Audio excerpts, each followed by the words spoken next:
Você acompanha agora o Jornal da Rede Alesp. Tudo sobre o Legislativo do Estado de São Paulo. Olá! 15 de fevereiro de 2021, segunda-feira. Eu sou Lilian Busato. Eu sou Jeremias Gomes. E fique com a gente, começa agora o Jornal da Rede Alesp e nós vamos até o 12h45. Pois é, com muita informação Jornal da Rede para você. Alesp. Com certeza, Jeremias. E o Jornal da Rede Alesp traz muitas informações para você. Hoje nós vamos falar sobre as oficinas culturais que abrem cadastro para a realização de atividades nos municípios, no interior litoral e região metropolitana do estado de São Paulo. Jeremias, e também nós vamos falar sobre as metas e expectativas para 2021 dos parlamentares do Legislativo Paulista, na elaboração e aprovação de projetos de lei que atendam a todos os cidadãos do estado de São Paulo. Também vamos falar de doenças que todos os anos no verão nos obriga a tomar muitos cuidados, fique atento.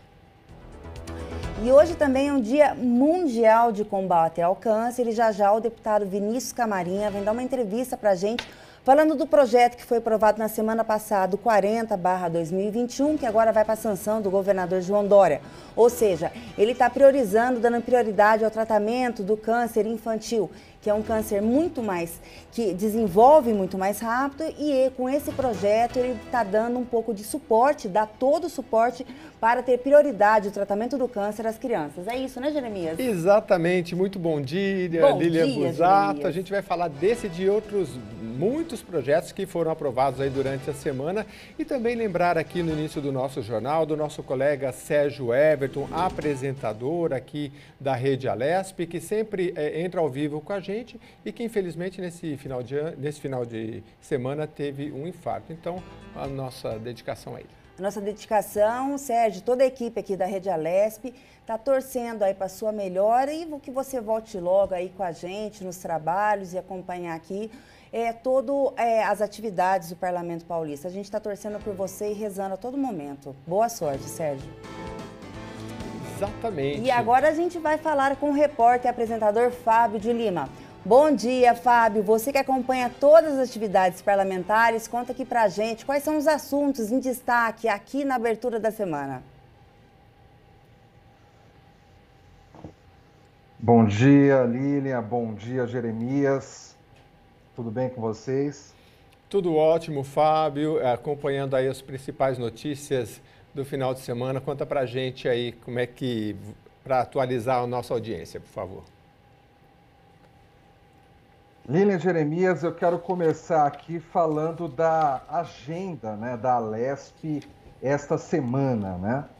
Então, hoje, segunda-feira, às 2h30 da tarde, haverá a 10ª sessão ordinária expediente. Ela vai ser no plenário Juscelino Kubitschek, transmitida aqui pela nossa rede Alesp. Amanhã, terça-feira, também existe a reunião da Comissão de Finanças, Orçamento e Planejamento, que vai ocorrer a partir das 11 horas da manhã. Ela vai apreciar a pauta com 38 itens, viu? E à tarde vai haver tudo em ambiente virtual, né? Mas às 3h30 da tarde a reunião de comissão de infraestrutura, com a finalidade de analisar uma pauta de 8 itens. Já na quarta, quinta e sexta ainda não foi divulgada a agenda, mas muito em breve nós teremos essa agenda e vamos compartilhar aqui com os espectadores da Rede Alesp. Agora eu quero falar de uma outra coisa, viu, Lilian, Jeremias, que é sobre cidadania e sobre o carnaval, né? Qualquer pessoa que der um Google, qualquer pessoa que entrar na internet e der um Google ali, ela vai encontrar uma definição do que é cidadania. Vou ler aqui para vocês. Cidadania é a prática de direitos e deveres de indivíduo e Estado. Os direitos e deveres do cidadão devem andar sempre juntos, uma vez que um direito de um cidadão implica necessariamente uma obrigação de outro cidadão. E nós estamos no meio do carnaval, né? Nós estamos em pleno carnaval, mas o carnaval costuma ser ponto facultativo, né? Um ponto facultativo que sempre evolui aí para um feriado. E 20 dos 27 estados da federação resolveram cancelar o ponto facultativo do Carnaval este ano por razões óbvias, né? Para evitar aglomerações, para que as pessoas não fizessem festa, não fossem para a rua dançar o Carnaval, curtir o Carnaval, e o número de infecções por Covid-19 aumentasse mais ainda. Lembrando que só na última semana bateu-se um recorde do número de óbitos por Covid-19 aqui no Brasil. Foram 1.105 mortes por Covid, em média, na última semana. Se nós levarmos, Lília, Jeremias, em consideração os últimos 25 dias, nós estamos há 25 dias no Brasil, tem mais de 1.000 mortes por dia. Então, os estados resolveram fazer o cancelamento do ponto facultativo. São Paulo foi um desses estados. Mas o que aconteceu, Lília e Jeremias? O que a gente viu foi as praias cheias, principalmente no dia de ontem, né, domingo, um domingo de sol. A gente viu as pessoas na rua, muita gente sem máscara. Nós vimos ocorreram algumas festas por aí, mesmo com fiscalização. Algumas festas a fiscalização conseguiu interrompê-las antes mesmo que elas começassem. Outras não foram interrompidas e aconteceram de forma clandestina. Aí eu penso, mas de repente foi uma falta de cidadania, infelizmente, só do povo de São Paulo. De repente, nos outros estados brasileiros, a coisa foi diferente. Não, nada disso. Nos outros estados brasileiros ocorreu a mesma coisa, onde havia praias, as praias estavam cheias, pessoas sem máscaras, aglomeradas, houve muitas festas, houve também fiscalização, as festas encerradas, outras não.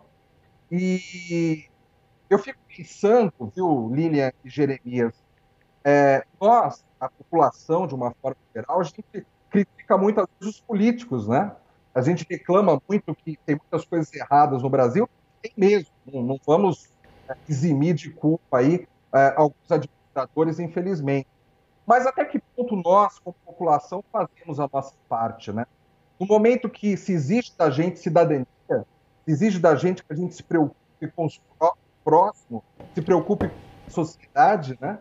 No momento que tem mais de 1.000 mortes ocorrendo todos os dias no Brasil, no momento mais grave da pandemia de Covid-19 no Brasil, desde o início da pandemia, então se suspende, as autoridades se preocupam com isso, suspende o ponto facultativo, e o que as pessoas fazem? Elas viajam, elas vão a praias, elas participam de festas, de aglomerações, e nós temos aí até quarta-feira ainda um tempo, né? Muitas entidades não estão funcionando, né? Bancos, por exemplo, não estão funcionando. Então, existe a probabilidade de novas aglomerações ocorrerem nos próximos dias. Então, eu quero deixar aqui essa reflexão para a gente, reflexão para os nossos espectadores, para nós que somos cidadãos, que defendemos essa cidadania como a melhor forma de se viver em sociedade. Exatamente, muito importante essa sua informação, porque a gente está vivendo o momento do período do Carnaval, que não houve pela primeira vez neste ano, aliás, um impacto também econômico muito grande, mas muito bem lembrado a todas essas questões da cidadania, porque cidadania, Fábio, é exatamente como você trouxe, né? Cidadania, antigamente a gente tinha a definição de que cidadania era o direito de votar e de ser votado, mas depois da Constituição de 88, com a ampliação de todas essas questões, a gente passou a entender que a cidadania é o quê? É o direito de você ter direito à saúde, à educação e também de você ser responsável como cidadão, como é o caso que você trouxe aqui nesse momento tão delicado que a gente vive. Então, assim, muita gente vive um período de feriado, né? Muitas empresas concederam esse período, mas é importante estar atento à cidadania, como você nos trouxe. Muito bem, muito obrigado pela sua intervenção. Obrigado a vocês, um ótimo jornal para nós. Obrigada, Fábio. Tenha um bom dia. Espero que você volte ainda hoje trazendo mais informações. Hoje foi o contrário, né? Ele sempre está aqui, hoje ele está lá. Exatamente, vamos refazendo a configuração aí. Muito boa a participação do Fábio. Vamos lá, e agora nós vamos à nossa primeira entrevista. Vamos falar sobre as metas e expectativas para 2021 dos parlamentares do Legislativo Paulista na elaboração e aprovação de projetos de lei que atendam a todos os cidadãos aqui de São Paulo. Pois é, sobre alguns desses projetos, nós vamos conversar agora com o deputado Vinícius Camarinha, do PSB. Bom dia, deputado. Seja bem-vindo ao Jornal da Rede Alesp. Bom dia a toda a TV Assembleia, a vocês da Rede de Comunicação, jornalistas. É um prazer estar aqui falando um pouquinho da Assembleia. Deputado, pois não. Pode começar, Jeremias, vamos lá. Deputado, eu tenho acompanhado no plenário, né, há muito tempo aí as votações. Eu queria que o senhor esclarecesse um pouquinho a população, que às vezes não sabe porque há muita técnica no processo legislativo. Então, nós temos os projetos de autoria do senhor governador e temos os projetos dos 94 deputados. E nessa legislatura, o senhor foi incumbido aí de organizar esses projetos dos parlamentares. E eu que já acompanho há muitos anos aqui o plenário, deu um impulso assim, e uma organização muito boa neste processo. Queria que o senhor explicasse para a gente, por favor, e para a população. Olha, Jeremias, a democracia é muito boa, né? Porque dá a oportunidade de todos participarem e todos defenderem as suas ideias e proporem aquilo que eles defenderam nas eleições. Agora é hora de executá-los aqui na Assembleia. Então, a Assembleia é uma casa representativa de todos os segmentos da nossa sociedade do Estado de São Paulo, tanto de regiões, quanto de segmentos sociais, quanto ideológicos e etc. O problema é que quando você tem 94 deputados, todos querendo aprovar o seu projeto de lei, isso pressupõe-se que se nós não tivermos uma organização mínima, nós não vamos sair do lugar. Porque cada projeto, evidentemente, não tem unanimidade. Você precisa de ajustes, você precisa dialogar, você precisa aperfeiçoar, você precisa fazer com que esse projeto se torne viável para aprovação, que os outros também concordem, pelo menos na sua maioria. E foi nesse conceito de organizarmos tudo isso que eu propus para o presidente a coordenadoria de projetos. Isso significa que cada projeto passa por deputados antes de ir à pauta, para justamente a gente evitar a burocracia de obstrução, de discussão, de o deputado que não queira aprovar o projeto, às vezes por um ajuste, fique impedindo a sua aprovação no total. Então, essa organização tudo levou a Assembleia a um avanço importante na aprovação de boas leis para o Estado. Nós vivemos em uma sociedade muito dinâmica, as coisas estão acontecendo muito rápido e a gente precisa fazer o acompanhamento também na elaboração de leis, né? Sustentar esse dinamismo da sociedade com um amparo legal.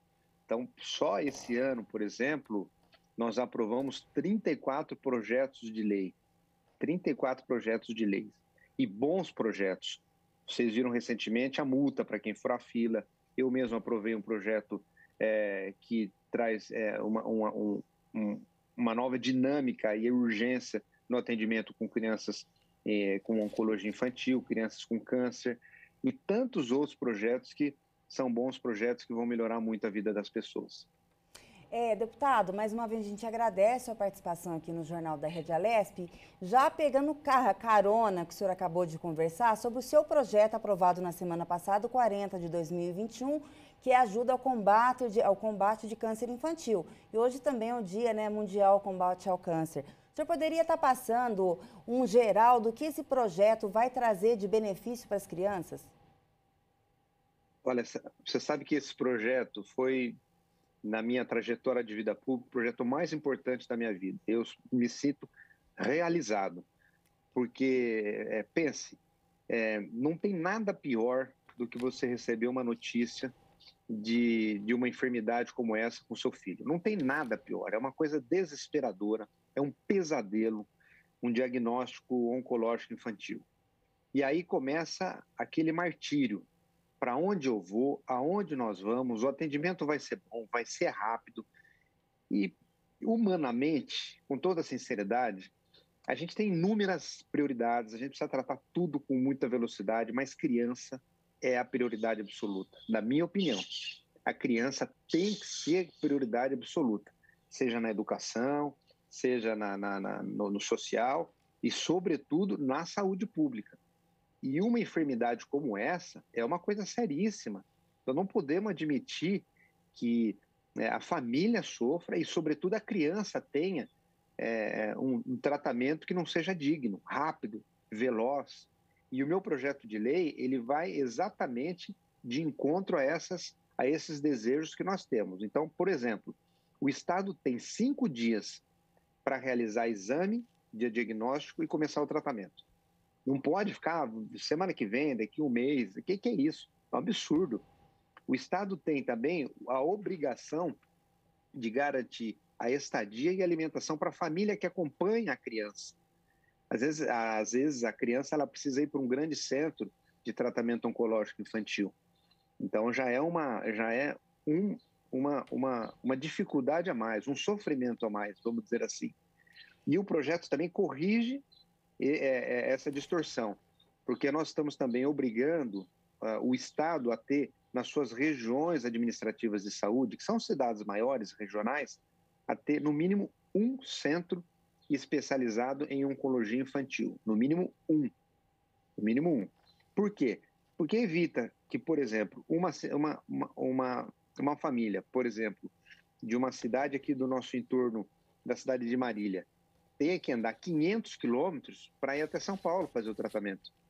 É claro, se for casos muito graves, especializados, tudo bem.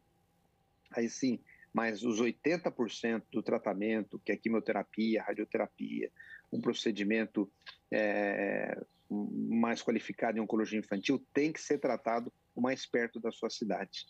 Então, nós criamos toda essa estrutura e indicamos de onde virá o recurso, porque é muito simples fazer lei obrigando o Estado a fazer algumas coisas, mas não oferecer um recurso. Então, é como a Constituição Federal de 88, a Constituição Cidadã, a melhor Constituição que nós temos. Mas, na prática, ela é executável no seu todo? Não é. Não é. A Constituição de 88 fala todos terão direito à moradia própria. Mas não é essa a realidade. Então, são leis que não são executáveis. Então, no nosso projeto de lei, nós estamos autorizando o Estado a explorar a loteria paulista, que é como se fosse a Mega Sena, ela é uma loteria local aqui, oficial, e esse recurso garantir 100% todas essas obrigações legais. Então, o Estado não vai ter desculpa de que não tem recurso para fazer o exame em 5 dias, para fazer o diagnóstico e para começar o tratamento. Então, tem recurso, há uma expectativa, se a loteria paulista, como tínhamos lá atrás, vocês se lembram disso? Quem tem mais de 40 anos de idade como eu, se lembra disso.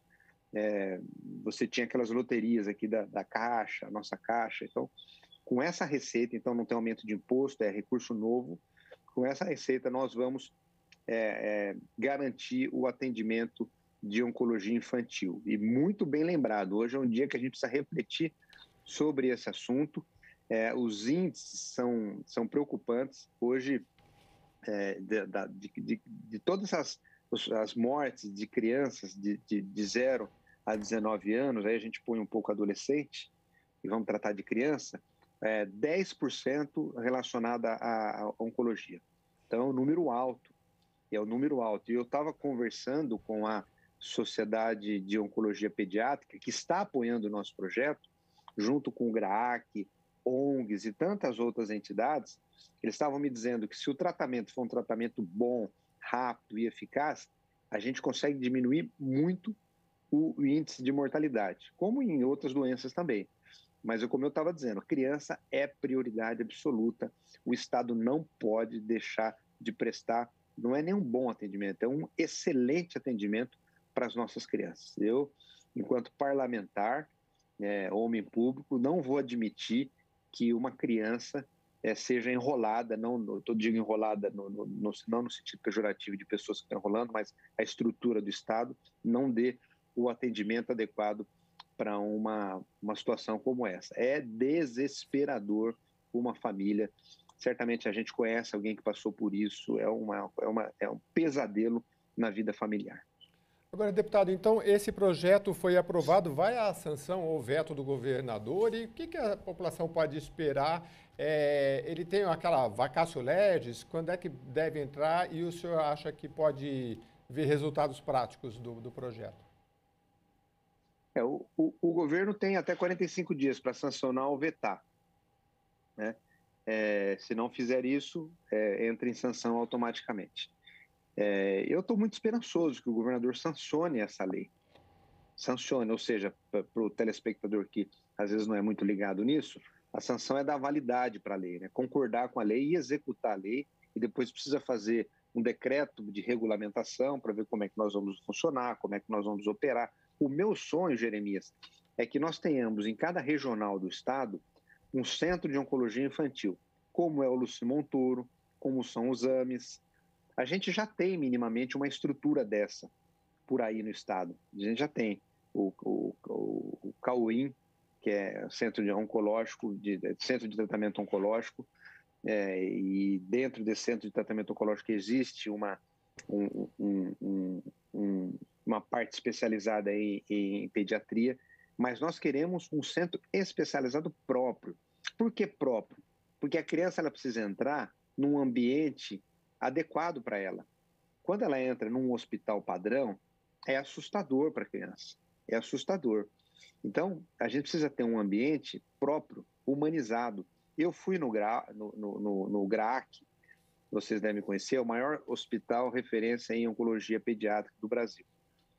Se você entra no hospital, parece que você está entrando num parque de diversão, numa escola, tudo decorado, com animação, cores, personagens infantis. E o médico, olha que legal, o médico vai operar a criança com o personagem infantil que ela mais gosta. Isso tudo é maravilhoso, a gente precisa oferecer isso. E não é difícil, basta a gente ter agora vontade, recurso nós estamos indicando, já existem esses programas espalhados pelo estado, organizar isso tudo num centro único. Na reunião que eu tive com o GRAAC, eles topam ajudar muito o estado, conveniar com o estado para poder oferecer esse serviço nas regionais do estado, em outras cidades. Então está muito factível esse projeto. Queria até contar com o apoio de vocês, jornalistas, para a gente fazer com que isso se torne realidade. Esse é um projeto maravilhoso, é o melhor projeto que eu pude trabalhar até hoje. Deputado, inclusive hoje, antes de a gente chegar aqui para apresentar o jornal, a gente acaba lendo notícias em outros veículos de comunicação e por ser o Dia Mundial do Combate ao Câncer, também já estão falando sobre o seu projeto na expectativa da aprovação do governador, porque é um grande projeto. Anualmente no Brasil, a gente tem 12 novos mil casos de crianças com câncer e é a primeira no topo de mortes, que é a primeira hoje que mais mata crianças. Então, é um projeto muito esperado para a população e as pessoas já estão informadas que esse projeto já foi aprovado, aguardando agora só a sanção do governo do estado de São Paulo, que eu acho que não teremos problema, que é um projeto de saúde, é um projeto de grande interesse, não é só a nível estadual, né? Depois de uma dessa pode ser também a nível nacional, porque é um projeto hoje muito bem elaborado. Só emendar para o deputado, duas questões rápidas, deputado. Uma em relação à pesquisa, se o projeto também prevê alguma coisa em relação à pesquisa e desse modelo ser levado ser espelhado pela iniciativa privada. Eu resumi o projeto aqui, mas ele tem pesquisa, ele tem amparo a estudo, ele tem amparo a parcerias, ele é um projeto bem amplo. Nesse conceito geral, né? E a iniciativa privada já é uma boa parceira, porque a iniciativa privada participa muito de apoio a esses hospitais. O GRAAC, por exemplo, tem uma boa parte do seu financiamento por entidades privadas. Então, essa parceria pode ser dada, assim, não há nenhum problema. Ela já existe. E fico feliz que o projeto está tendo boa repercussão, porque eu acho que isso é uma causa da sociedade. Eu acho que nós, como sociedade, nós precisamos tratar a criança com todo o zelo possível, com toda a dignidade, pela sua essência que representa uma criança, pela inocência que é uma criança, fragilidade que é uma criança. Então, precisamos muito de tudo isso. Eu estava conversando hoje cedo com um amigo que infelizmente perdeu uma filha adolescente de leucemia, ele estava me dizendo o quanto era triste ele deixar a filha dele sozinha no hospital e ter que ir embora. E outras criancinhas pequenas, de 5, 6 anos, 7 anos, não tinha lugar para os pais ficarem. Então pensa, calcule o trauma que é para uma criancinha de 5, 6 anos, ali com dor, num tratamento oncológico, ter que ir embora, os pais irem embora e elas ficarem sozinhas ali. Então por isso que é importante todo esse ambiente, todo esse tratamento, todo esse carinho que a sociedade deve às nossas crianças. Realmente é muito impactante. Eu já tive oportunidade de fazer reportagem. Eu me lembro de um caso que a mulher, ela morava no Nordeste, ela não conseguiu o diagnóstico, que demorou, teve que separar do marido, veio para São Paulo, aí teve que arrumar um lugar para morar, o estudo da criança é interrompido. Então são muitos fatores e eu li o projeto, achei muito interessante porque ele abrange todos esses aspectos. Parabéns, deputado. Projeto de Lei 40 de 2021. Pois não. Jeremias, é um pesadelo na família, é um pesadelo. Olha, é um pesadelo. No GRAAC, para você ter uma ideia, esse hospital oncológico infantil, referência, ele tem escola, tem professores. Então já pensou que maravilha a criança internada poder ter aula lá, o professor vai lá no tratamento, tem uma lousa, tem um período mínimo de educação. Isso aí olha, a gente precisa fazer isso, não faz sentido nós, como seres racionais, uma sociedade organizada, não trabalharmos isso. Nós temos inúmeras coisas a serem melhoradas, mas a criança precisa ser prioridade absoluta. Queria pedir muito apoio de vocês aí, jornalistas, vocês têm contato aí com todo esse mundo da imprensa e é importante a gente envolver as pessoas na conscientização. E nesse dia que nós estamos refletindo o Dia Mundial de Combate ao Câncer Infantil, coincidiu, eu nem sabia que eu iria aprovar um projeto que depois da aprovação, dias depois seria uma reflexão sobre a oncologia infantil. Pois vamos nos unir, né? Deputado, para encerrar, eu queria saber um pouquinho da região que o senhor atua. Não sei se o senhor está em Marília, que fase que estamos, em relação à vacina, o que o senhor tem para atualizar? Porque a gente sabe que quando vocês não estão aqui no parlamento, vocês estão agindo regionalmente para ver as principais demandas que depois são repercutidas aqui, né? Isso.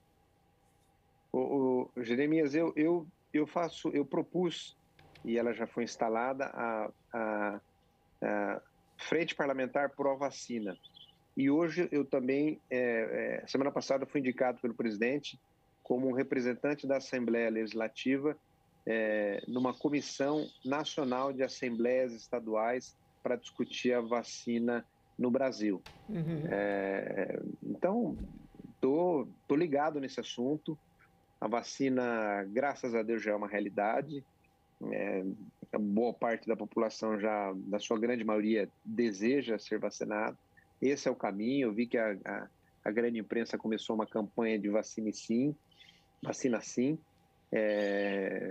E o que a gente precisa ter agora é suporte financeiro, estratégico, político, para que essa vacina chegue o mais rápido possível para a nossa população. E aí a gente volta nessas condições, vacinados, a ter uma vida normal, a economia volta à sua vida normal, nós voltamos às nossas vidas em família normal, com amigos. Essa é a única arma que nós temos.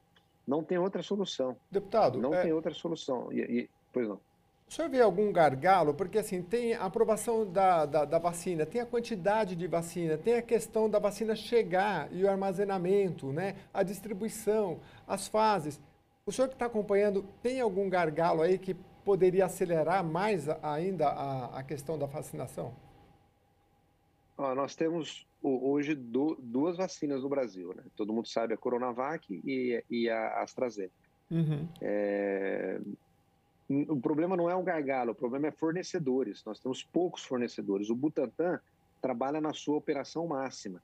Está sendo construída uma fábrica nova, mas o ano que vem. Então não a nossa rede de aplicação de vacina, ela é boa, eficiente e rápida. O problema é termos a vacina. Então logo ela chegue, a vacinação ela é rápida. Nós temos uma estrutura já em unidade de saúde da família, as UBSs do Brasil espalhadas em todos os cantos do nosso país, mas o problema é ter a vacina. E o governo federal é super importante nessa ação, porque é ele que tem a relação internacional, é ele que tem o Ministério da Saúde, é ele que tem a condição de fazer com que a vacina chegue o mais rápido possível para a gente. São Paulo está fazendo a sua parte, e aqui fazer um reconhecimento público ao governo do Estado, ao Instituto Butantan, à Assembleia, que fez um esforço em conjunto, todos nós unidos, para que a vacinação pudesse acontecer.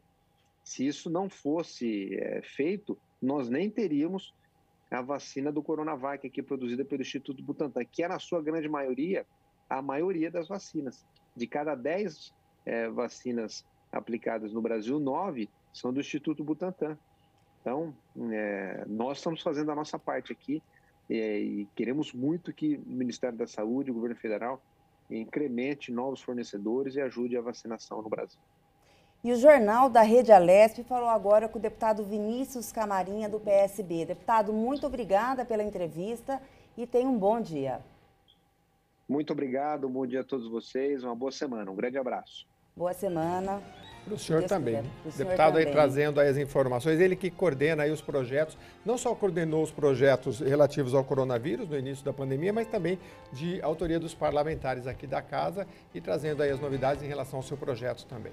E torcer logo esses 45 dias o governador aprova esse projeto dele, o 40-2021, que é um grande projeto do combate ao câncer infantil.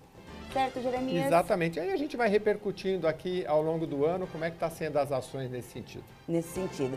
E o deputado Murilo Félix, do Podemos, se reuniu com o prefeito de Cordeirópolis, Adnan Hortolã, e recebeu 4 ofícios para auxiliar o município junto ao governo estadual para a construção de uma creche. O parlamentar vai protocolar o pedido na Secretaria de Educação.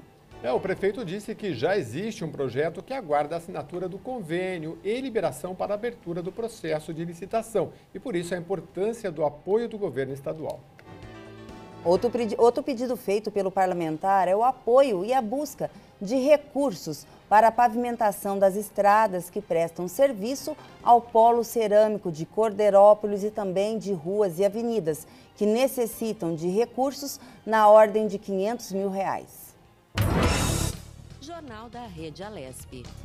E outras informações aqui na tarde da última sexta-feira, dia 12 de fevereiro, foi realizada a 9ª sessão ordinária de 2021 aqui no plenário Juscelino Kubitschek da Assembleia Legislativa.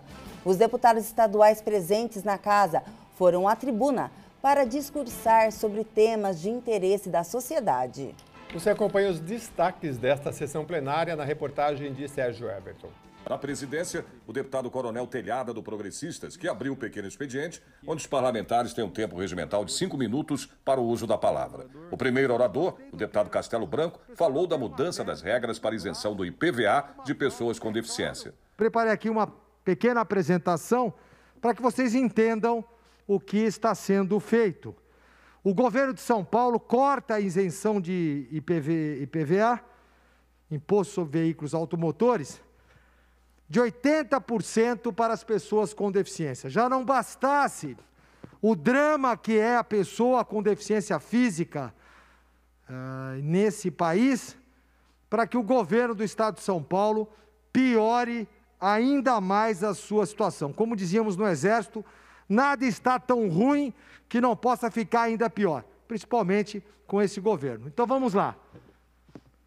O governo corta, está aí a matéria da Folha de São Paulo, com isenção de PVA em 2021 de 80% das pessoas que se declaram com deficiência. O deputado Carlos Gianazzi citou um comunicado externo da Secretaria Estadual de Educação sobre o acesso às escolas estaduais. Por conta da necessidade de controlar o acesso às escolas da rede pública estadual, o que ele fez? E considerando os diversos agentes que transitam no ambiente escolar, desde parceiros pontuais até parlamentares, olha só, até parlamentares e agentes dos órgãos sanitários, aí fica definido que o acesso de quaisquer agentes externos a unidades escolares fica condicionado ao prévio agendamento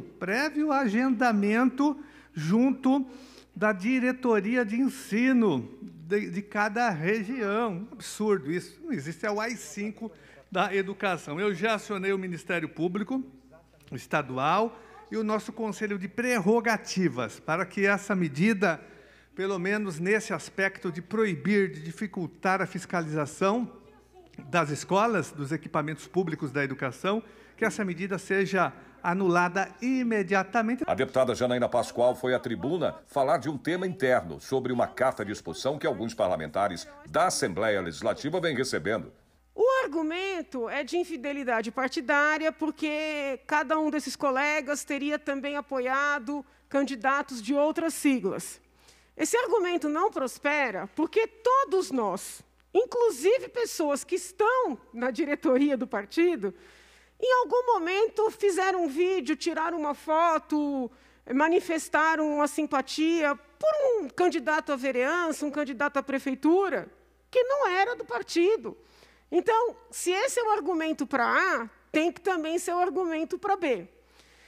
O outro argumento é de que apenas a ala bolsonarista estaria sendo expulsa, então que seria decorrência de uma situação, de uma cisão nacional.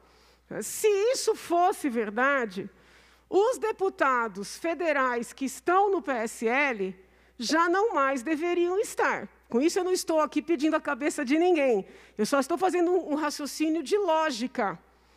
Se é verdade que os deputados estaduais da nossa bancada serão ou estão sendo expulsos por serem bolsonaristas, aqueles colegas federais que são ainda mais bolsonaristas do que os bolsonaristas daqui, ou pelo menos mais barulhentos, também deveriam ser expulsos.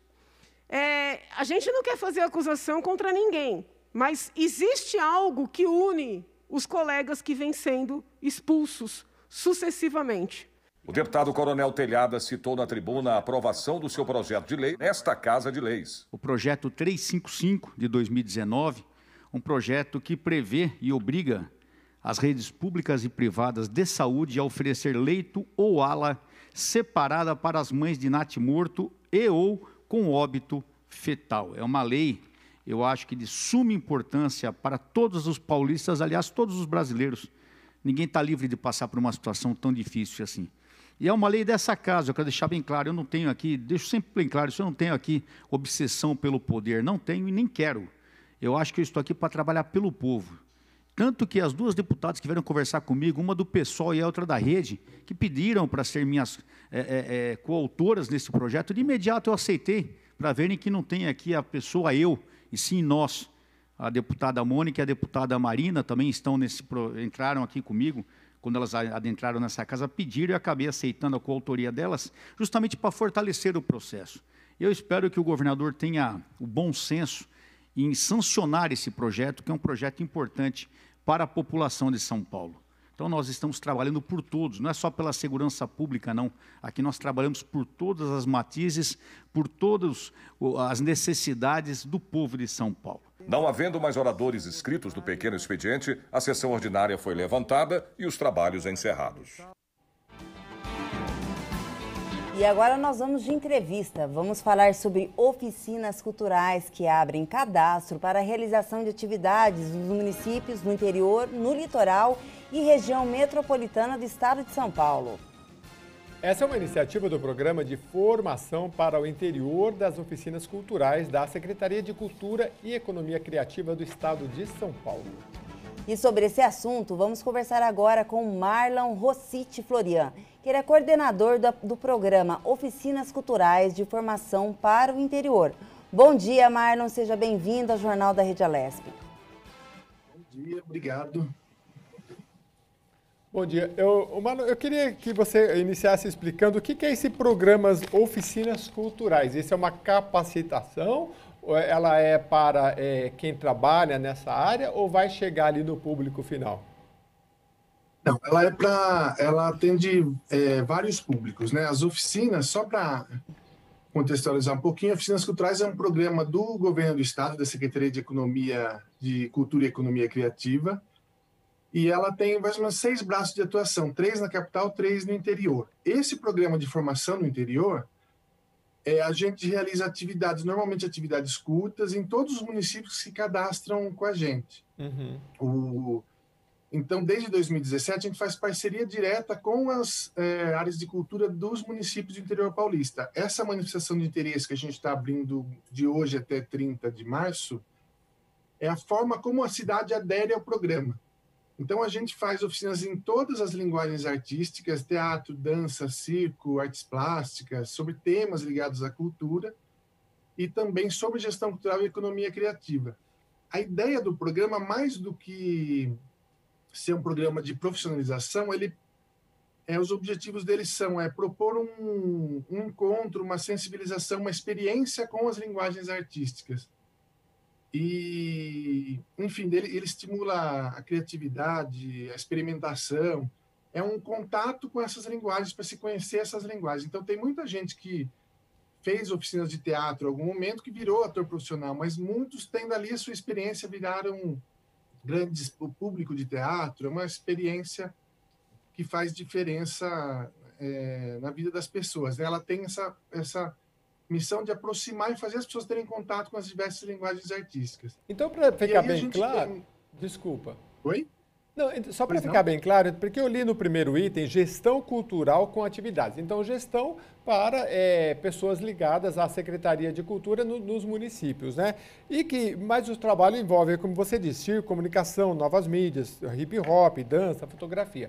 Então, assim, quem quer participar, ligado à secretaria ou o público final, como é que ele faz e o que ele vai participar? Isso que eu queria entender. Tá. Esse chamamento que a gente está abrindo agora, a manifestação de interesse, é para as prefeituras. Então, no caso, para as prefeituras do interior, litoral e região metropolitana. Todo o estado, com exceção da capital, porque a capital tem unidades físicas do programa.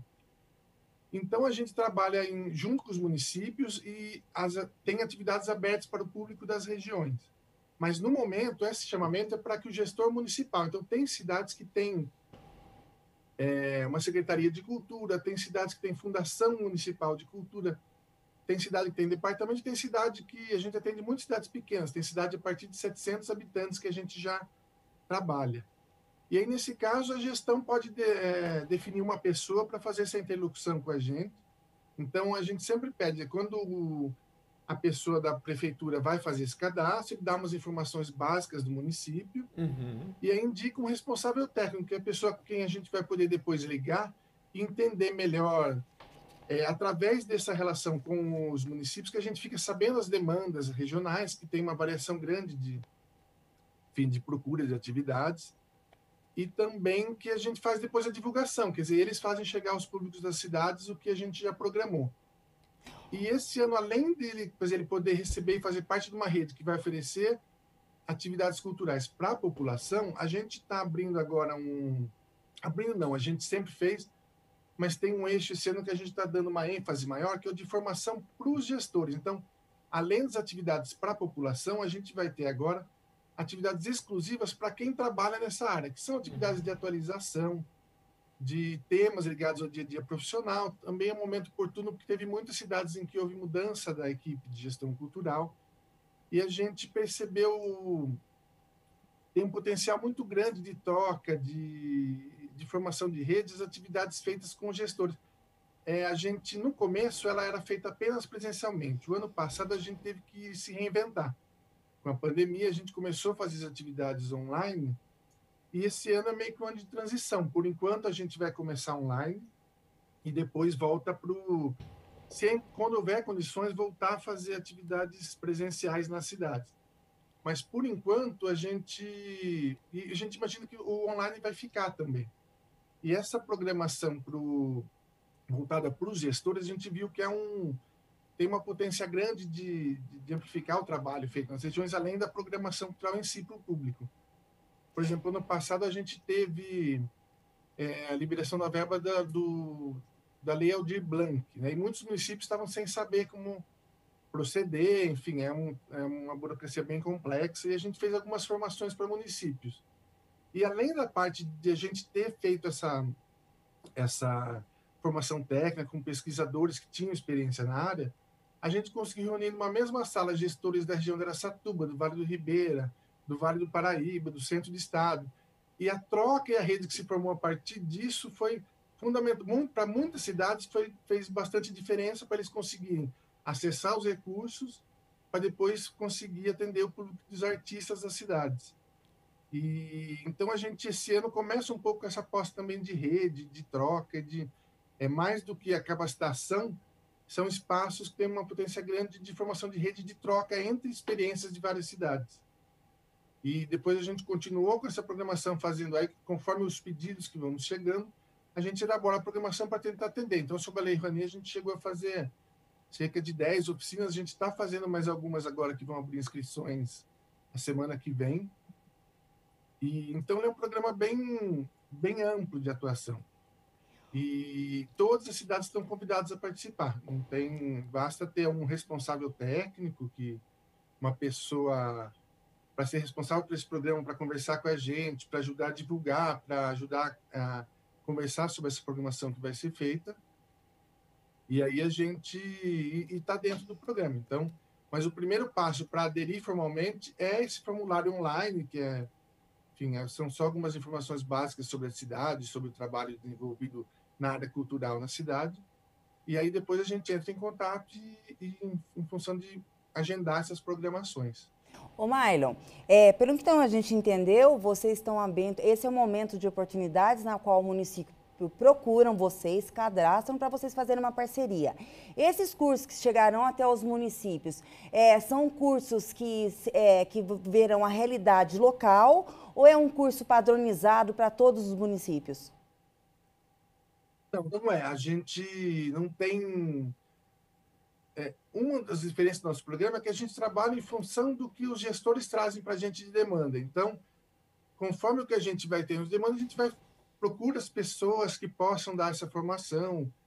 Então, como eu falei, quando a gente fez o Aldir Blanc, por exemplo, que já era uma programação fechada para os gestores, a gente começou com alguns parceiros entendendo as dificuldades que eles estavam tendo. A gente conversou com 3 profissionais que são pesquisadores e já têm experiência de gestão, eles fizeram um programa.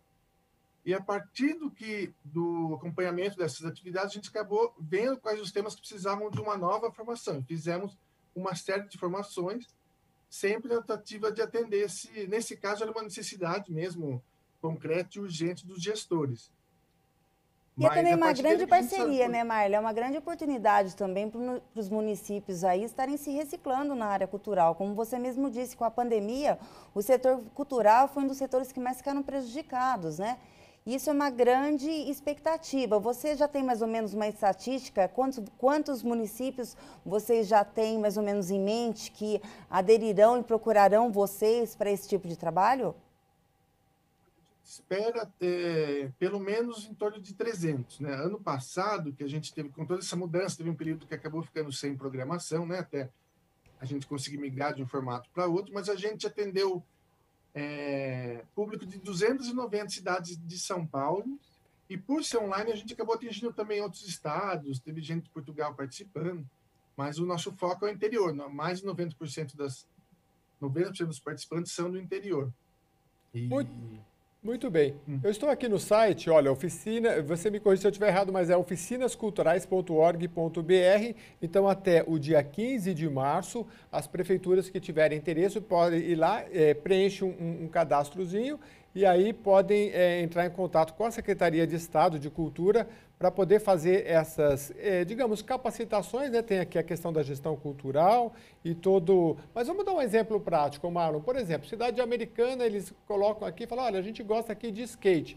Aí vocês vão fazer aí uma interlocução para que tenha as capacitações e, de acordo com a necessidade, eles possam fazer, desenvolver essas culturas. Eu falei skate, mas skate é mais ligado ao esporte, né? Vamos pegar aqui, sei lá, dança, fotografia, enfim.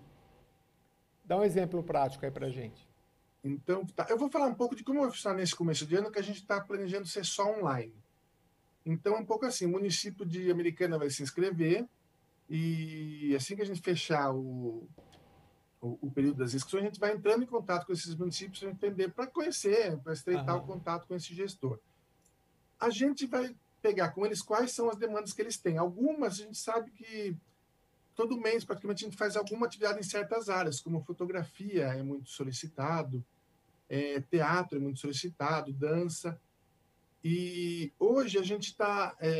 esse ano passado, a gente deixou de fazer aquela parceria com cada município em si e passou a fazer essa online. Então, a gente vai, a partir da escuta deles, fazer essa programação. Aí a gente vai ter uma programação que a gente chama de estadual, que é uma que todo mundo pode participar, mas a gente faz essa comunicação via os gestores que estão inscritos com a gente, para que eles possam convidar a população. Aí a ideia, na região de Americana, a gente vai ver o que mais está tendo de solicitação e de pedido, e vai fazer uma série de programação que só eles que vão divulgar para a região deles. Embora nesse formato online a gente acabe fazendo ela e acompanhando tudo, mas o gestor que vai fazer essa parte de passar a demanda e depois também comunicar ao público para eles participarem. Então tem essas duas, aí tem essas que eu já comentei, que é específica para os gestores somente, e a gente tem uma outra que a gente também costuma fazer. Por exemplo, às vezes a cidade americana tem um festival literário, por exemplo. Então, ela pedindo com antecedência, a gente tendo possibilidade, a gente pode mandar, por exemplo, uma atividade com um escritor, alguma coisa para contribuir com uma ação local. E outra coisa que acontece muitas vezes são algumas atividades um pouquinho mais não de iniciação. Por exemplo, às vezes você tem na região alguns grupos de teatro que estão interessados em que já tem um trabalho e eles estão querendo fazer aprender, conversar com o diretor ou aprender uma técnica de máscaras, por exemplo, que é algo mais específico. A gente pode dar uma formação para atender essa necessidade específica da pessoa. Então, a gente tem algumas gerais, que a gente já sabe que sempre tem procura, e a gente procura também atender essas necessidades bem específicas dos públicos e dos gestores das cidades. E, ô Marlon, me conta uma coisa, por que esses cursos direcionados são para regiões aí fora da capital de São Paulo e não na Grande São Paulo? Eles são na Grande São Paulo também, é interior, litoral e região metropolitana. E qual o número de... Opa, desculpa. Não, só a capital que a gente não tem mais. Por exemplo, agora nessa versão online a gente acaba atendendo também pessoas da capital. Não tem por que deixar de atender se for possível. Sim, hoje o online facilitou bastante a vida das pessoas. Como você mesmo disse durante a entrevista, aqui a expectativa é de são 300 municípios que façam essa parceria com vocês. E alunos também, qual que é a expectativa de alunos em cima dos municípios? A gente tem, então, uma das apostas nossas é que, assim, através desse contato com o gestor, a gente vai entendendo os perfis regionais de cada público. Mas, por exemplo, ano passado, a gente fez cerca de 370 atividades, né? Aí, uma parte delas também que a gente faz são... essa que eu estou comentando mais um pouco de oficinas, de vários encontros, elas são normalmente plataformas como o Zoom. E a gente tem também algumas que são no canal do YouTube, a gente faz algumas... videopalestras, algumas atividades curtas sobre vários temas, que a pessoa interessada ela pode acessar a qualquer momento. É um formato que a gente testou também e tem dado um bom resultado. A gente, ano passado, teve mais ou menos 22 mil participantes em 370 atividades de 290 cidades, do interior, de fora que a gente acaba nem contando. E a ideia é essa, a partir do que apareceu de demanda, então ele é um programa muito dinâmico, porque as necessidades vão mudando, a gente também esse ano fez muita atividade para refletir sobre o momento que nós estamos passando. Então, algumas das atividades eram voltadas aos artistas, mas discutindo o que fazer durante a pandemia. E sempre tem essa ligação com artes, mas é um programa aberto. Acho que esse é o grande diferencial dele. Ele não tem uma proposta fechada. Ele busca atender o público do interior, do estado todo, através da demanda apresentada. Então, a partir do que a gente ouve, é um exercício de escuta que a gente tenta responder de acordo com o que a gente consegue, com as nossas possibilidades. Mas muito legal. Tem dado resultados muito, muito satisfatórios. Eu queria entender também, porque assim, você é da Secretaria de Estado da Cultura e vocês têm essa conexão ou com a Secretaria do município ou com o departamento. Como é que eles agem na prática? Porque, vamos supor, vamos realizar uma atividade de teatro, né? Principalmente visando, assim, digamos, o segundo semestre, quando a gente vai começar a voltar, esperamos atividades presenciais com mais força. E aí, isso pode ser feito junto com escolas, em alguns espaços físicos? Como é que isso se dá na prática? Pode sim. E até só para pontuar, o programa é da Secretaria de Estado da Cultura, mas ele é gerenciado pela Poiesis, que é uma OS que tem um contrato de gestão com a Secretaria. Certo. E, então, só para citar que daí a gente da Poiesis que faz a execução, né, a partir da política e do direcionamento da Secretaria. Uhum. Então, por exemplo, no caso de atividades físicas, uma atividade de teatro, pode ser em escola, porque assim, a realidade dos nossos municípios, elas são muito diversas, e não só em função do tamanho, mas, por exemplo, a gente tem município de 700 habitantes.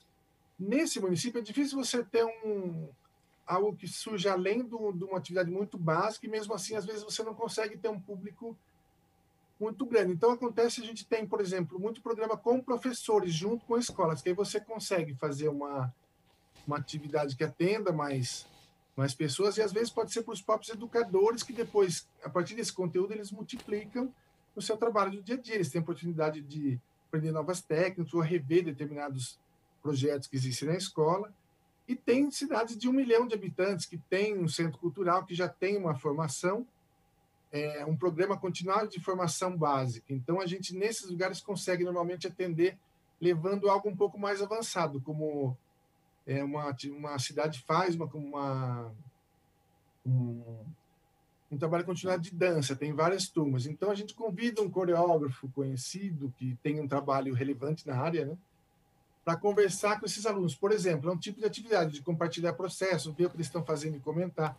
Ou eles estão pensando em fazer alguma programação e querem técnicas de dança flamenca. A gente chama alguém especializado nisso para ir lá. E aí, nesse caso, a gente faz uma parceria com a cidade, quando é presencial. Normalmente, nós contratamos o profissional e o transporte a cidade recebe e acaba oferecendo uma hospedagem, alimentação. Mas tudo é negociável. Tem cidade que não tem condição, a gente não vai deixar de atender nenhuma cidade porque ela não consegue entrar com contrapartida. Mas a ideia é sempre conversar e contratar um profissional para ir na cidade. E a gente imagina que a partir de a gente vai mesclar esses dois formatos, porque algumas coisas não funcionam tão bem no online, e outras a gente viu que não só funcionam bem, como também consegue atender mais pessoas. Pois é um desafio muito grande. Até queria que você falasse um pouquinho mais sobre isso, porque, olha, todas as atividades que a gente vê aqui, circo, comunicação, novas mídias, fotografia, dança, a maioria delas são presenciais, né? Como é que vocês estão suplantando esse desafio, né? De fazer, sei lá, uma peça teatral, um curso de fotografia, tem que ir para a rua, tem que a questão presencial, né? Como é que vocês estão direcionando agora tudo mais para o online? Vocês estão vislumbrando aí, talvez, para o segundo semestre, já dentro de um planejamento, algumas atividades presenciais? Sim, a ideia é a gente retomar atividades presenciais, mas no online a gente ficou surpreso, porque algumas áreas que parecem mais difíceis, você citou fotografia e dança, mas na fotografia tem tido os encontros em que eles ficam com tem a parte um pouco mais teórica do conteúdo que é abordado, uma troca de informações e uma proposição. Então, como na atividade online em geral, as nossas, a gente faz uma atividade muitas atividades elas podem atingir um público que já sabe fotografar, uns que não, e tem uma conversa e uma proposta de fazer uma saída fotográfica para fotografar por exemplo, patrimônio histórico ou algumas praças da cidade, enfim, algum tema que foi acordado entre todos. E nesse caso online acaba que, por exemplo, é feita essa conversa, cada um faz o seu, e depois há uma troca com os professores, exibindo as imagens, um comentando o que o outro fez. Então, até na dança, em atividades que tem uma coisa mais física, a gente faz umas turmas menores e às vezes o professor consegue ver, as pessoas participam com a câmera aberta e vão fazendo os exercícios propostos, e o professor consegue dar um resultado em tempo real. Então, a gente percebeu que mesmo algumas atividades que parecem bem difíceis têm funcionado. Agora, é claro que quando houver condição sanitária, quando a gente tiver segurança, a gente volta a fazer presencial também. A ideia é só que a gente não fazia nada online, né? Ano passado tivemos que migrar, e agora a gente imagina que a gente está chegando no momento em que vai, esse ano, um ano híbrido, né, nos dois formatos. É um grande desafio, mas eu já vi colegas, por exemplo, Lília, que fazem, por exemplo, a dança, bota o vídeo lá, bota outra pessoa à distância e vai dançar. Fazer o quê, né? Infelizmente, enquanto a pandemia está aí, a gente tem essas limitações, né? Mas o importante é, como o Marlon tem colocado, se planejar, né? Tem muita atividade, tem que fazer os planejamentos.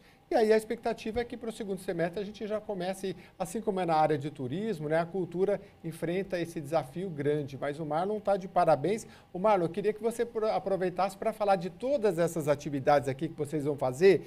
Se tem alguma, você já falou, mas se tem alguma que tem mais tido a receptividade dos municípios, circo, audiovisual, comunicação, novas mídias, história em quadrinhos, literatura, que é legal, né? Música, patrimônio. Música dá para fazer muita coisa também, né? Ainda que online. Todas essas áreas tem. Na área de literatura, a gente tem bastante oficina de... A gente tem também um programa que foi bem...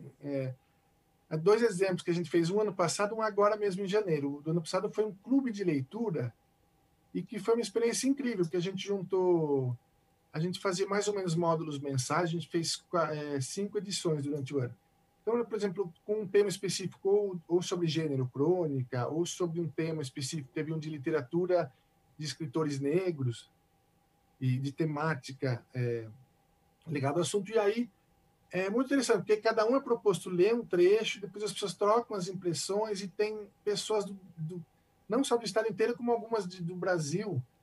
E essa troca de impressões, essa conversa, é uma atividade muito rica de percepção, de sensibilização com a literatura, e de troca de impressões e de ideias. E uma outra que a gente fez esse ano que foi bem interessante foi uma de percussão baiana. É uma dupla que eles têm esse toque. E aí eles abrem um número de vagas porque a música tem até dificuldade. Por exemplo, essas gravações que a gente vê, as pessoas têm que gravar cada um por vez. Então, não é uma coisa que dá para fazer todo mundo ao mesmo tempo, mas aí eles conseguem fazer e é acessível. Se você não tem tambor, você usa uma panela, uma mesa, mas é para aprender os toques. E aí as pessoas ouvem os outros tocando, vão corrigindo, vão aprendendo. Então, tem umas dinâmicas novas, surpreendentes, assim, que vão dando resultado. Mas é claro que quando a gente puder, a gente quer botar mesmo os artistas na estrada para ir para o interior, para trocar com as pessoas frente a frente. Agora, Marlon, eu estou aqui no site oficinasculturais.org.br, tem aqui a bandeirinha do governo do estado de São Paulo. Esse é um site voltado para os gestores públicos ou para a população também? Para os dois, para os gestores e para a população. Aí, entrando no interior, a gente tem também um outro site onde está a programação online para as pessoas saberem. A gente coloca também nas mídias sociais das oficinas. Mas o site é para todos. Aí dentro desse site vai ter um link para um hot site só com a programação que está com inscrições abertas. Tem aqui, interior, ciclo de cultura tradicional, festival literário, ciclo de gestão cultural.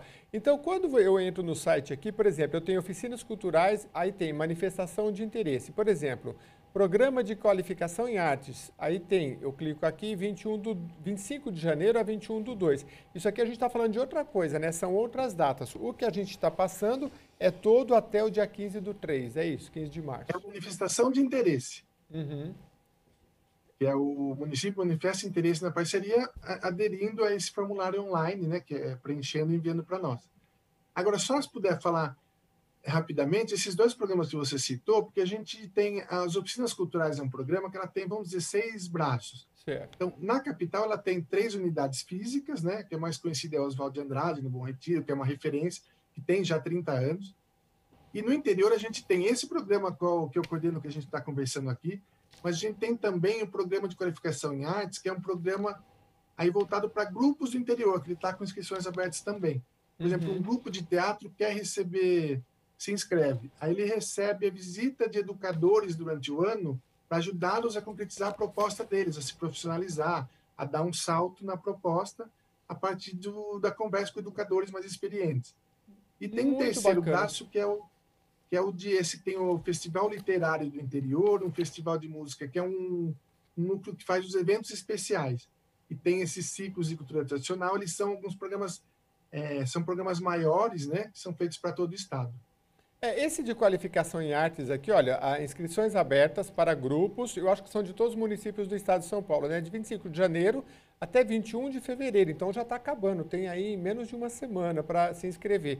Eu acho muito importante, Marlon, porque é o seguinte, muitas regiões tem muita juventude que se interessa por arte, quer fazer um grupo de teatro e às vezes não tem condição e não tem por onde começar. Então, pelo que eu estou entendendo, você pega uma cidadezinha, vamos para onde eu conheço, vamos supor, Montemor, aqui na região de Campinas. Aí eles têm uma capacitação, isso pode chegar, por exemplo, até por convênio com uma escola, e eles, no final dessa qualificação, daquele gestor público, eles podem montar, vamos supor, um grupo de teatro, ou qualquer coisa voltada à arte, com orientação, né? De uma forma mais barata, usando até uma sala de aula, mas com orientação, porque senão eles ficam lá e não sabem nem como fazer, né? Então, nesse caso, por exemplo, a gente não faz essa formação básica continuada, a gente faz atividades menores, formação no interior. Uhum. Mas tem muitos casos, por exemplo, pessoas que conheceram o teatro através de uma oficina, depois fizeram uma segunda, às vezes a cidade também contrata um ator para fazer uma atividade, e aí você forma um grupo. Aí, se você já tem um grupo, que pode ser amador, não precisa ser um grupo profissional, você pode se inscrever na qualificação. E aí você ganha tanto que essa inscrição não é a cidade que faz, é cada grupo, ou coletivo de artistas, jovens. E aí ele recebe uma orientação específica para o que ele está disposto a fazer.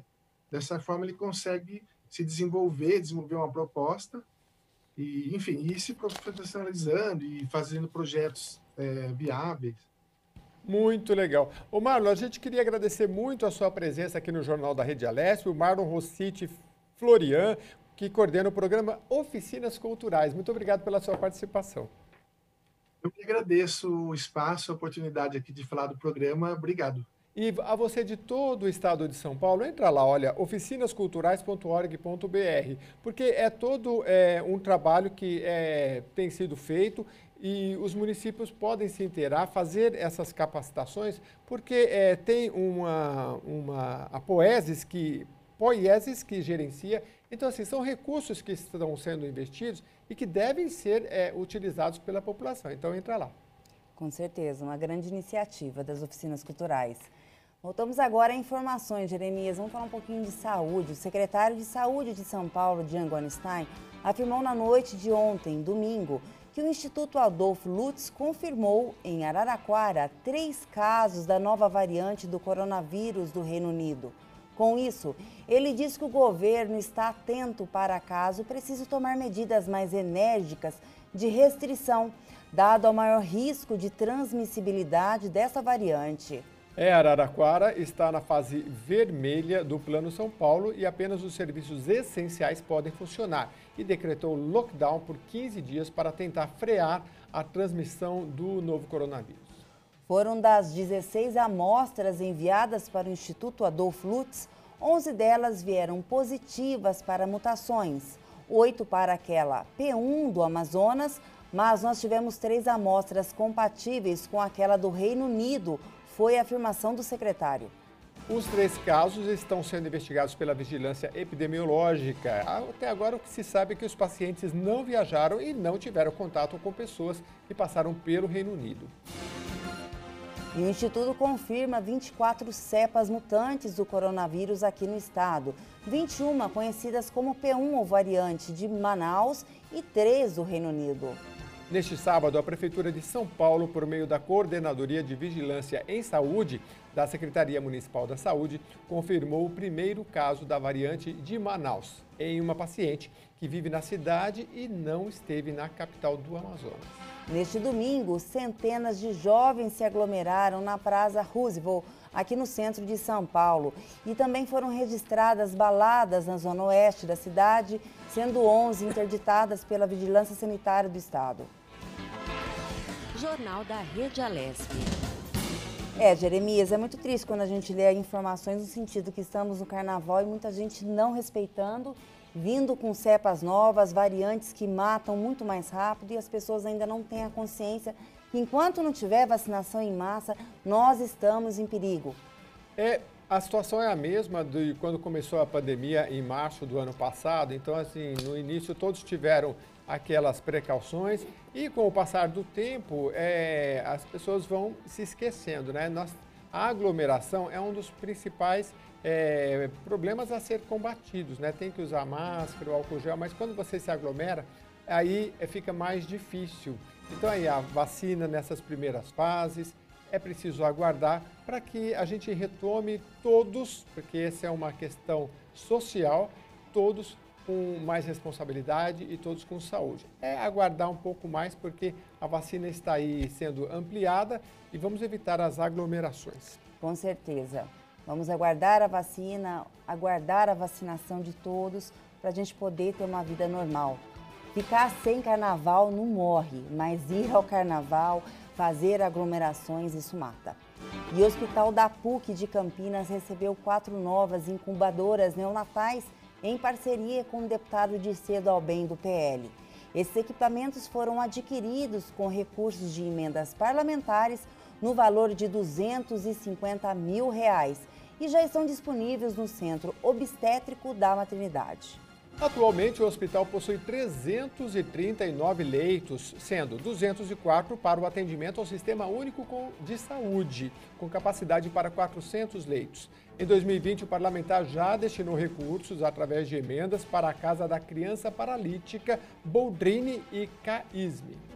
Sim, já em 2021, o deputado já indicou novas emendas para as unidades de saúde em Campinas e que devem ser disponibilizadas em breve para o Hospital Sobrapar, Hospital da Mulher, Unicamp e Hospital Boldrini, no valor de R$ 100 mil cada.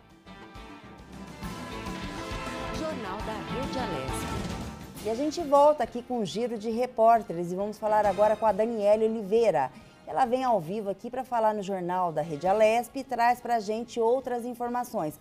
Bom dia, Daniele, seja bem-vinda. Bom dia, Lívia. Bom dia, o que você traz para a gente de informações, Daniela, aí sobre o Parlamento, notícias do Brasil e do mundo, de utilidade pública e de interesse? As minhas notícias são de saúde pública.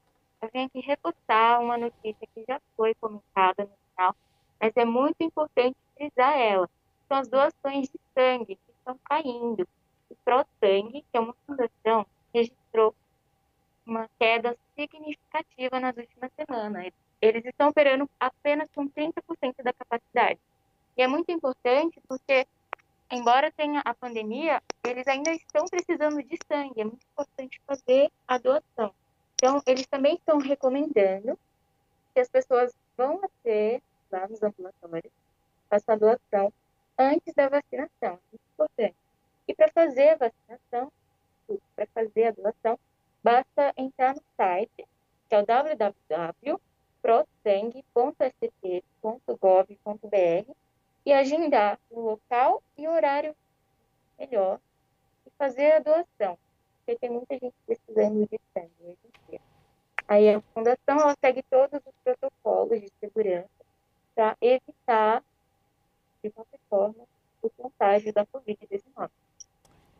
Pois é, eu estou aqui com o site aberto, Daniela. Olha, neste momento os estoques da ProSangue estão operando com 30% da capacidade, como você falou, e os sangues O negativo, O positivo, A negativo, A positivo e B negativo estão em estado de emergência, ou seja, são suficientes para menos de um dia. Já o tipo B+, está crítico, dando suporte ao abastecimento por um dia. Então, uma situação bastante crítica. Eu conheço muita gente que faz a doação, então essa é a hora do apelo, né? Entrar no site da ProSangue e fazer ali seu cadastro, seu né? cadastro e também ver quem é que pode fazer a doação ou não, como a Daniela já nos trouxe.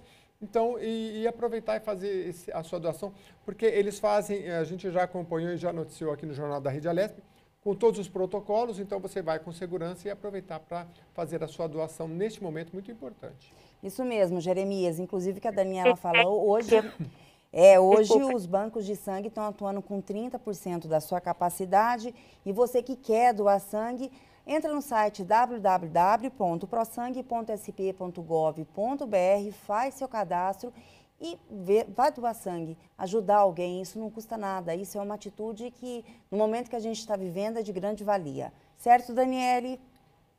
Certo. Até a próxima. Tem mais informações ou por hoje é só? Por hoje é só. Então tá jóia. Muito obrigada, tenha um bom dia, Daniele.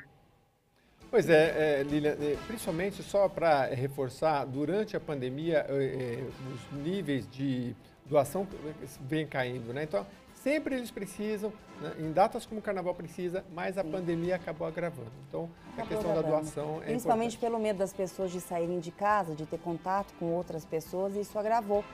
Só que não custa nada. Você também que vai ao mercado, vai a um banco de sangue, doe sangue, você que é uma pessoa saudável, isso ajuda uma vida, muitas vezes salva uma vida, não é, Jeremias? E de quebra eles já dão para você sempre aquele relatório para ver como é que tá o seu sangue, tudo direitinho, vale a pena. Eu já fiz e olha, é bem legal, né? Eles fazem uma análise muito detalhada e entregam para a gente, então vale a pena. E claro, o ato de você salvar vidas, né? Isso é o mais relevante. Com certeza. Voltamos a mais notícias e informações. Dia Mundial do Câncer Infantil alerta sobre a patologia em pacientes pediátricos. No Brasil, a doença é a que mais causa mortes de crianças e adolescentes entre 1 e 19 anos, de acordo com o Instituto Nacional do Câncer. Jeremias. E os tumores mais frequentes nessa fase da vida são as leucemias e os linfomas. De acordo com o oncologista Roberto Plaza, a chance de cura aumenta em 80% quando a neoplasia é descoberta ainda na fase inicial. Sim, e ele explica que muitas vezes a doença ela se desenvolve a partir de mutações genéticas durante a formação das células. A maioria dos cânceres infantis, ao contrário dos adultos, não são determinados por fator de risco, sendo que a gente desconhece esses fatores na maioria dos casos. Lógico que tem algumas síndromes cromossômicas, como por exemplo a síndrome de Down, a trissomia do 21, que aumenta em 20 vezes a chance de ter leucemias agudas.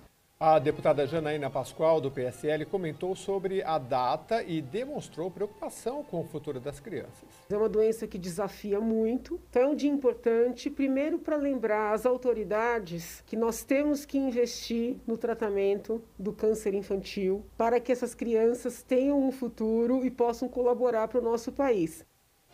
O deputado Murilo Félix, do Podemos, falou sobre a relevância do diagnóstico precoce. A importância da conscientização em relação ao câncer infantil, ela é cada dia mais fundamental para salvar vidas, porque nós sabemos que existe hoje um leque de equipamentos, um leque de trabalho através de médicos e de todo um avanço na medicina que pode ser utilizado, mas para que isso aconteça, as famílias têm que procurar o quanto antes a medicina, o médico, para que possa ter o tratamento.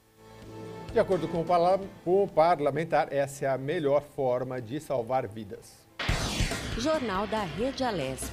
Falando de novo hoje sobre o Dia do Combate Mundial do Câncer, na semana passada aqui na Assembleia, o deputado Vinícius Camarinha conseguiu a aprovação do projeto de lei, o 40 de 2021, Esse projeto visa o combate ao câncer infantil, um grande projeto que foi aprovado aqui na Assembleia, agora foi para a sanção o veto do governador do estado de São Paulo, que tem um período de 45 dias para finalizar esse projeto. É isso, né, Jeremias? Exatamente. A gente comentou, inclusive, nessa notícia que a gente acabou de dar, o deputado, nessa intervenção que ele fez no Jornal da Rede Alesp, mencionou um amigo que o filho morreu de leucemia, então daí a importância desse projeto de lei e de repercutirmos hoje o Dia Nacional ou Mundial de Combate ao Câncer Infantil.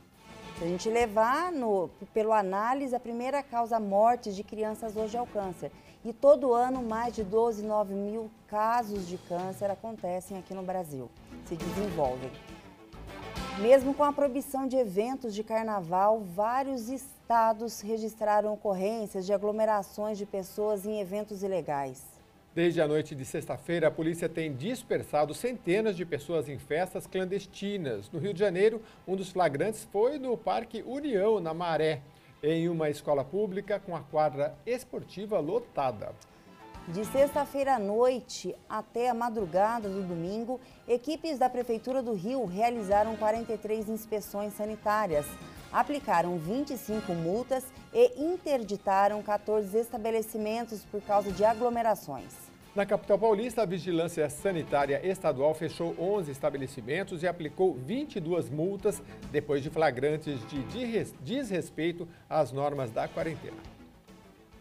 E o ponto facultativo do Carnaval foi cancelado tanto pela Prefeitura de São Paulo como pelo governo do estado. A cidade está na fase amarela do Plano São Paulo. Bares podem funcionar até às 8 da noite, mas com um público limite de 40% da capacidade total. As multas Pelo cumprimento, pelo descumprimento, pode chegar a R$ 290. O desrespeito às determinações de autoridades sanitárias chegou à internet. Uma festa foi convocada por influencers nas redes sociais e reuniu 3.000 pessoas em Campinas, interior paulista. Jornal da Rede Alesp. A gente lê uma notícia dessa, de novo a gente fala, não é possível. Não é possível que o ser humano ele consegue tentar se suicidar, porque você ter esse tipo de aglomerações hoje, você só não está tirando a sua vida, você está tirando a vida também de pessoas que vivem com vocês.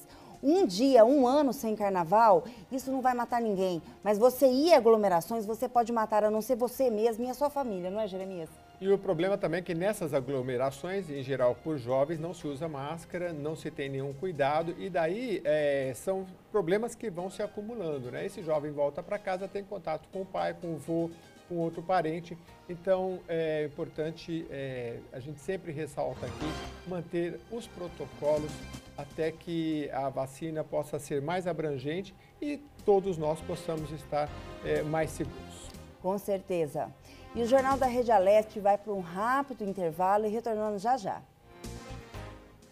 Nós voltamos em instantes com mais informações para você, não saia daí. De volta já.